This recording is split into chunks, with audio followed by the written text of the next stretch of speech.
할렐루야. 창세기 말씀 21장 1절부터 7절까지 말씀을 읽고 은혜 나누도록 하겠습니다. 여호와께서 말씀하신 대로 사라를 돌보셨고 여호와께서 말씀하신 대로 사라에게 행하셨으므로 사라가 임신하고 하나님의 말씀하신 시기가 되어 노년의 아브라함에게 아들을 낳으니 아브라함이 그에게 태어난 아들 곧 사라가 자기에게 낳은 아들을 이름하여 이삭이라 하였고 그 아들 이삭이 난 지 8일 만에 그가 하나님이 명령하신 대로 할례를 행하였더라. 아브라함이 그의 아들 이삭이 그에게 태어날 때에 100세라. 사라가 이르되 하나님이 나를 웃게 하시니 듣는 자가 다 나와 함께 웃으리로다. 또 이르되 사라가 자식들을 젖먹이겠다고 누가 아브라함에게 말하였으리오마는 아브라함의 노경에 내가 아들을 낳았도다 하니라. 아멘. 네, 드디어 이삭이 태어났습니다. 이삭과 관련해서 그동안 수없이 많은 말씀들이 있었습니다. 저 앞에 15장에 보면 하나님께서 아브라함에게 축복하시면서 말씀하시는데 아브라함이 그때는 자식이 없었습니다. 하나님께서 씨를 주지 않으셨기 때문에 저기 저 다메섹 사람 엘리에셀이 저의 상속자가 될 것 같습니다 라고 말씀을 드렸었죠. 하나님께서 책망하지 않으시고 아니다, 네 몸에서 나올 자가 너의 상속자가 될 것이다. 바깥으로 나와 보아라. 하늘의 별들이 보이느냐? 능히 셀 수 있겠느냐? 너의 자녀의 숫자가 저렇게 많아질 것이다. 하나님께서 그렇게 말씀하셨었죠. 그것을 아브라함이 믿었습니다. 그 믿음을 하나님께서 의롭게 보셨었죠. 자, 그러나 그때로부터도 시간이 꽤나 많이 흘렀는데 여전히 아브라함에게는 자식을 주지 않으셨습니다. 어쩌면 이제 생각해 보니까 하나님께는 아브라함이 자녀를 생산할 수 있는 젊음과 건강이 있을 때에는 애시당초 자녀를 줄 마음이 없으셨는지도 모릅니다. 하나님께서 아브라함에게 자녀의 축복, 자손의 축복에 대해서 말씀하셨지만 아들을 한 명도 주지 않으신 상태로 계속해서 아브라함의 마음을 애타게 만드셨는데 결국 아브라함이 도무지 자식을 낳기 어려운 노년이 되었을 때에 아들이 태어나게 하셔야 그 아들은 아브라함 스스로의 힘으로 만들어낸 자식이 아니라 이건 순전히 하나님께서 주신 자식이다. 그렇게 영원히 하나님의 공로를 하나님께서 주신 것이라는 사실을 잊어버리지 않게 하며 심지어 이렇게 하나님께서는 반드시 약속하신 것을 이루어 주시는 분이라는 사실을 아브라함의 자손들과 모든 믿는 자들에게 교훈으로 주시기 위해서 그렇게 아브라함에게 자식 주는 것을 미루어 오셨는지도 모릅니다. 어찌되었건 아브라함은 자식이 없는 채로 계속해서 자기의 삶을 살아갈 수밖에 없었습니다. 사라가 스스로의 힘으로 아브라함에게 자식을 낳아줄 수 없을 것 같게 되자 자신의 몸종을 남편에게 첩으로 주기로 했습니다. 당시의 문화대로 자신의 몸종을 자기 남편에게 첩으로 주어서 자신의 종이 아이를 낳는 경우 그 아이를 자신의 양자로 입적해서 그렇게 해서 이제 남편의 후계를, 상속자를 준비시키는 그런 이제 과정이죠. 그렇게 해서 하갈의 몸종, 사레의 몸종 하갈이 아브라함의 첩이 되었습니다. 그리고 임신을 했죠. 그렇게 해서 태어난 것이 우리가 잘 아는 이스마엘입니다. 아브라함의 나이가 86세쯤 되었을 때 이스마엘이 태어났죠. 하나님께서 또 찾아오셨습니다. 그러면서 자손의 축복을 주시는데 하나님께서 말씀하시기를 본처 사라의 몸을 통해서 태어나는 그 자식이 너의 상속자가 될 것이다 라고 말씀을 하셨습니다. 그러나 아브라함은 그 말씀을 쉽게 믿기 어려웠습니다. 왜냐하면 본인도 그리고 사라도 이제는 스스로의 힘으로 자녀를 낳기 어려운 지경이었기 때문입니다. 그때 벌써 아브라함의 나이는 99세였고 사라의 나이는 90세였습니다. 이스마엘이 13살쯤 되었기 때문에 하나님, 저기 저 이스마엘이라도 건강하고 무탈하게 잘 성장을 해서 저의 상속자가 되었으면 좋겠습니다. 하나님께서 아니라 단호하게 말씀하셨습니다. 사라를 통해서 나는 자가 네 상속자가 될 것이다. 내년 이맘때 드디어 네가 기다리던, 사라가 기다리던 아들을 낳게 될 것이다. 그 아들의 이름을 이삭이라고 해라. 그 아들의 이름을 이삭이라고 짓도록 하나님께서 오래전부터 생각하셨던 것은 아닌 것 같습니다. 왜냐하면 아브라함이 하나님께서 말씀하실 때 엎드려서 듣고 있었지만 속으로는 웃고 있었어요. 원문을 보면 이츠하크라고 기록하고 있습니다. 아브라함이 웃었다. 이츠하크 했다. 그래서 네 아들의 이름을 이츠하크로 해라. 웃음이라고 해라. 그래서 우리가 잘 아는 아브라함의 아들 이삭은 그 본래의 의미가 웃음입니다. 계속해서 웃음과 관련된 이야기가 뒤에 이어져서 나오죠. 하나님께서 17장에 아브라함의 나이 99세 때에 밤중에 아브라함에게 말씀하셨을 뿐 아니라 그로부터 며칠이 지나지 않아서 소돔성을 멸망시킬 두 천사와 함께 세 사람의 모습으로 아브라함의 장막을 찾으셨습니다. 아브라함은 하나님께서 오셨음을 알아보고 그냥 지나가지 마시고 저희 장막에 들어오셔서 쉬십시오. 그렇게 그들을 붙잡아 세워서 물로 발을 씻고 또 음식을 먹고 쉬면서 대화를 나누게 되었습니다. 식사를 마치고서는 말씀하시죠. 네 아내 사라가 어디 있느냐? 사라는 자기 장막에 있습니다. 사실은 아브라함과 그 함께 온 세 분이 대화 나누는 내용을 장막 안에서 듣고 있었죠. 사라의 몸은 보이지 않지만 사실은 가까이서 그 이야기하는 것을 잘 들을 수 있는 곳에서 듣고 있었습니다. 그런데 뭐라고 말씀하시느냐 하면 내년 이맘때 사라에게 아들이 있을 것이다 라고 말씀하셨습니다. 믿기 어려운 말씀이었습니다. 왜냐하면 자신은 이미 생리도 끊어졌고 여자로서 자식을 잉태할 수 있는 그런 시기를 지났기 때문에 이제는 할머니나 마찬가지이기 때문에 속으로 웃었습니다. 그랬더니 갑자기 사라야, 네가 어찌하여 웃느냐? 사라가 당황하여 순간적으로 이렇게 말했습니다. 제가 웃지 않았습니다. 아니라 네가 웃었느니라. 이 말이 참 재미있어요. 이 말이 참 재미있어요. 사라야, 네가 어찌하여 쯔아크 했느냐? 제가 쯔아크 하지 않았습니다. 아니다, 쯔아크 했느니라. 이 말을 다르게 표현하면 이런 겁니다. 저에게 이삭이 없습니다. 아니다, 이삭이 있을 것이다.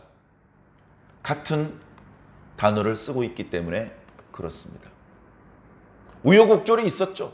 어저께 묵상했던 말씀처럼 아브라함이 헤브론을 떠나 남방으로 이주하여서 그랄 땅에 거주하게 되었습니다. 그 땅은 후대에 블레셋 사람들이 살 땅이고 그 지역에 이미 많은 사람들이 살고 있었습니다.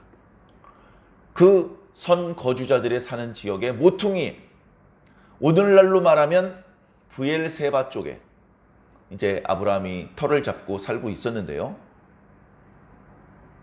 자신의 땅 언저리에 살고 있었기 때문에 누가 이주에 들어왔다는 소식을 들었고 이야기를 들어보니까 그 사람들의 주인의 여동생이 정말로 아름답다, 그런 이야기가 들렸습니다.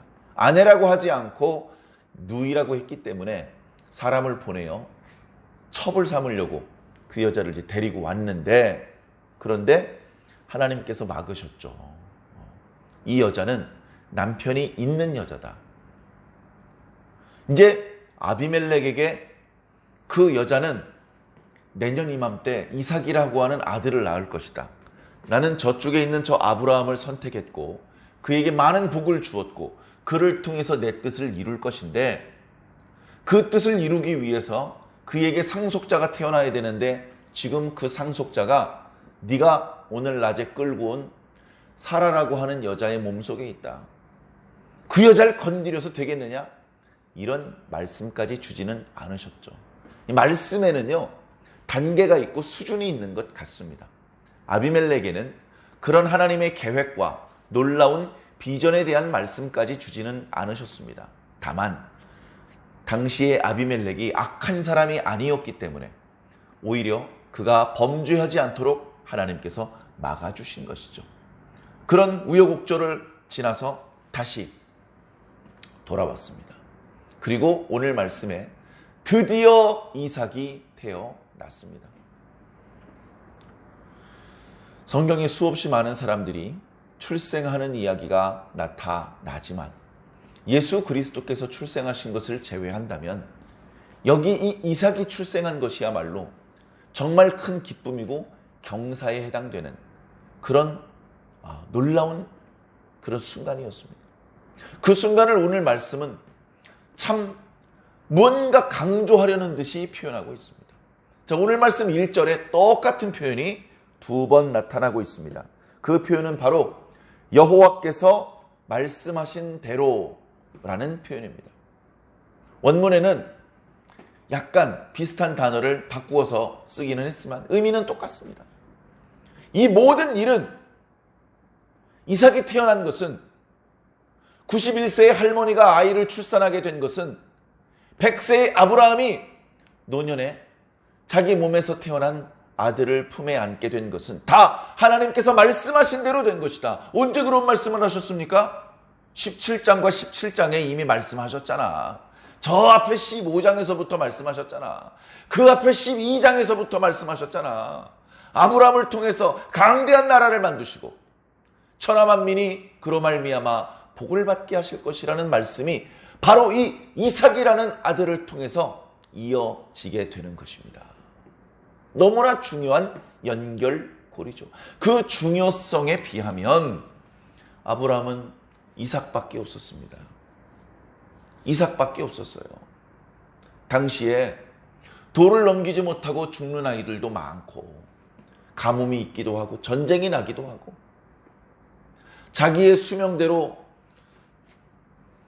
평안하게 사는 사람이 많지 않은 그런 시대라는 것을 감안한다면 뭔가 좀 안전하게 하기 위해서 자식을 더 여러 명 두는 것이 좋지 않을까? 인간적으로는 그런 생각도 해볼 수 있겠습니다만은 하나님께는 다 쓸데없는 고민인 것이죠. 이삭 하나면 충분한 것입니다. 이삭 그 한 사람의 몸을 통해서 아브라함에게 주셨던 모든 언약이 그리고 하나님께서 꿈꾸시던 모든 구원의 역사가 이삭 한 사람의 몸을 통해서 이어지고 있는 것입니다. 하나님께서는 아브라함도 사라도 몰랐던 이 이삭의 몸속에서 예수 그리스도를 보고 계셨는지도 모릅니다. 이삭이 태어났습니다. 하나님께서 말씀하신 대로 사라를 돌보셨습니다. 말씀하신 대로 사라에게 행하셨습니다. 사라는 임신하였고 하나님께서 말씀하시던 시기에 내년 이맘때에 아들이 있을 것이라고 누차에 말씀하신 그대로 바로 그 시기에 아브라함에게 아들을 낳아 주었습니다. 그때 당시 아브라함의 나이가 100세라고 기록하고 있습니다. 75세에 하나님께 부름을 받아서 큰 나라를 이룰 것이라고 말씀하시더니 자식을 주지 않으시다가 25년을 기다려서 이제 겨우 아들 하나를 주셨습니다. 결과물을 주신 것이 아닙니다. 조그만한 씨앗을 주셨죠. 이제 아브라함에게는 이 씨앗을 잘 관리해야 될 책임이 남겨져 있습니다. 끝난 것이 아닙니다.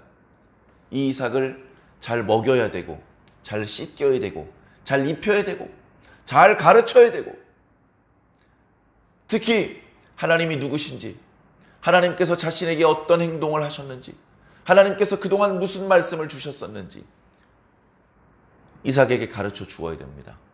그래서 이제 아브라함을 거치지 않고 이삭이 스스로 하나님을 만날 수 있고 스스로 하나님의 이름을 부를 수 있어야 합니다. 그 책무가 아브라함에게 남겨져 있는 것이죠.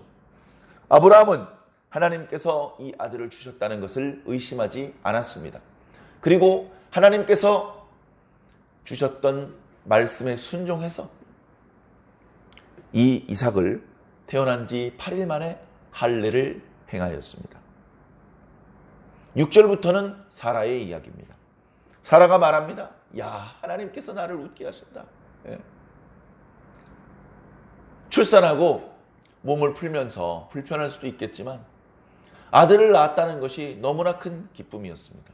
오늘날에도 자식을 낳는 기쁨이 작지 않습니다만 당시에 아들을 낳지 못한 여자는 여자다 아니다. 여자 구실을 제대로 못한 것이다. 그렇게 핀잔과 비난을 들어야 할 시대에 더더군다나 안주인이 자식을 낳지 못한다면 아마 아브라함이 아니었다면 또는 하나님께서 말씀하신 것이 없었더라면 진작에 내쳐져서 버림을 당할 수도 있는 그런 상황에 이제 당당하게 아들을 낳았으니 누가 사라를 비난할 수 있겠으며 누가 그로 여자 잡지 못하다 여자의 본분을 다하지 못한다 말할 수 있겠습니까? 그동안 아무도 사라를 멸시하지 못하도록 아브라함이 지켜주었지만 그러나 사라는 사람들의 눈빛 속에서 사실 그런 의도가 아니었음에도 불구하고 사라 스스로 사람들이 자신을 비웃는 것 같고 비난하는 것 같은 그런 느낌을 가지며 살았습니다. 그랬기 때문에 어쩌면 웃음보다는 눈물을 흘렸을 것 같습니다. 아이를 낳아서 너무나 기쁘고 하나님께 너무나 감사해서 처음에는 눈물을 흘렸을 것 같습니다. 그러나 이내 그 눈물을 닦아내고 가장 밝고 빛나게 웃고 있는 것이죠. 그러면서 이 웃음을 주신 분이야말로 하나님이다. 이 웃음을 주신 분, 웃음이 누구라고요? 이삭이라는 아들을 품에 안기도 하고 그리고 마음의 기쁨과 웃음을 주신 분, 모든 종류의 웃음을 주신 분이 바로 하나님이라는 것을 깨닫고 하나님께 감사하며 찬양을 하는 것입니다. 하나님이 나를 웃게 하시는구나. 듣는 자도 나와 함께 있는 모든 자도 웃을 것이다. 계속해서 츠하크라는 말이 사용되고 있습니다. 또 말합니다. 사라가 자식을 젖먹을 거라고 누가 말했냐? 늙어가지고 애도 낳지 못하고 여자가 젖물리는 그 기분을 영원히 공감할 수 없는 여자라고 그렇게 비난하는 사람들 뿐이었는데 내가 지금 이렇게 이삭을 젖먹이고 있다. 그렇게 기뻐했던 것이죠. 오늘 말씀을 통해서 분명한 메시지는 뭡니까? 하나님은 말씀하신 대로 이루시는 분이다. 하나님은 약속하신 대로 이루시는 분이다. 그냥 이루시지 않습니다. 그냥 이루시면 이게 우연인지 천재지변인지 미련한 인간은 분별해내지 못합니다. 그렇기 때문에 하나님께서는 미리 말씀하십니다. 사도 바울의 말씀을 보면 천지 만물에 하나님의 뜻이 새겨져 있다. 기록되어 있다. 우리가 들을 수 있는 능력이 부족해서 뿐이지 바람 소리에도 파도 소리에도 모든 만물이 만들어내는 소리 속에 하나님의 말씀이 있다. 그러나 그것을 타락한 이후에는 알아들을 수 없게 되었기 때문에 하나님께서는 당신의 종에게 직접 나타나십니다. 꿈으로 또는 환상으로 또 사람을 입은 여러 가지 방법을 통해서 당신의 종에게 당신의 뜻을 미리 알려주십니다.